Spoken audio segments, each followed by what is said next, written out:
Hello students, here is the question. We have three normals drawn to the parabola who pass from the point a comma 0 and a is not equal to 0, then a must be greater than.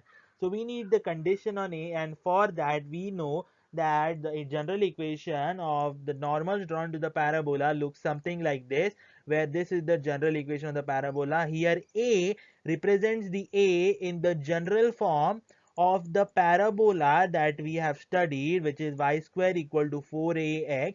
Here a represents this a over here, not the one that is asked in the question. So when we put that, we get 4a is equals to 2. Seeing this or comparing this, we get a is half. We put in the value, and this equation or family of lines pass through the point a comma 0. So we have this as the equation.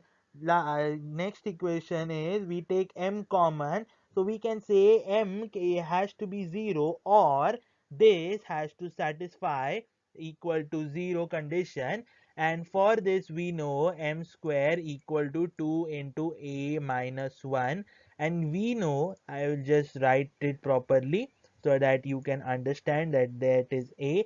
Now this condition has to be greater than 0 because a square term is always greater than 0. I could have put an equality sign, but we already have the case that m is equal to 0, so I won't put the equality sign over here. So m square has to be greater than 0. Looking at that condition over here, and we write that 2a into a minus 1 is to be greater than 0.